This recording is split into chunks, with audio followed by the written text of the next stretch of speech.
ಪರಾಶಕ್ತಿಯೇ ಓಂ ಶಕ್ತಿಯೇ ಮರೂರರಸಿಯೇ ಓಂ ಶಕ್ತಿಯೇ ಓಂ ವಿನಾಯಕ ಓಂ ಶಕ್ತಿಯೇ ಓಂ ಕಾಮಾಕ್ಷಿಯೇ ಓಂ ಶಕ್ತಿಯೇ ಓಂ ಬಂಗಾರು ಕಾಮಾಕ್ಷಿಯೇ ಓಂ ಶಕ್ತಿ ಓಂ ಶಕ್ತಿ ಓಂ ಶಕ್ತಿ ಓಂ ಶಕ್ತಿ ಓಂ ಶಕ್ತಿ ಓಂ ಶಕ್ತಿ ಓಂ ಶಕ್ತಿ ಓಂ ಶಕ್ತಿ ಓಂ ಶಕ್ತಿ ಓಂ ಓಂ ಓಂ.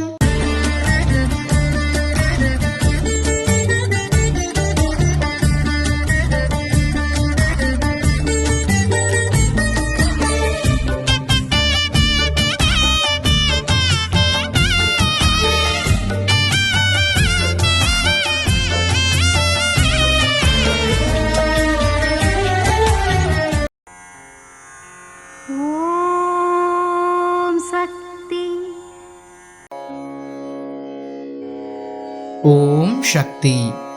ಒಲೆಯ ಮೇಲಿರುವ ಪಾತ್ರೆ ಕೆಳಗೆ ಉರಿಯುವ ಬೆಂಕಿಯ ಶಾಖವನ್ನು ಸ್ವೀಕರಿಸಿ ನೀರನ್ನು ಕುದಿಸಿ ಅಕ್ಕಿಯನ್ನು ಹೇಗೆ ಪಕ್ವವಾಗಿ ಬೇಯಿಸುತ್ತದೆಯೋ ಅದರ ಹಾಗೆ ನಿಮ್ಮ ಮನಸ್ಸು ಸಹ ಪಕ್ವಗೊಳ್ಳುವುದಕ್ಕಾಗಿಯೇ ಈ ಯಾಗಪೂಜೆ.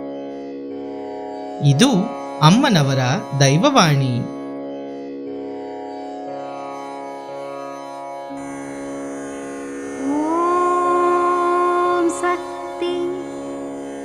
ಅಮ್ಮನ ನೆನೆ ಮನವೇ ಮೇಲ್ಮರವು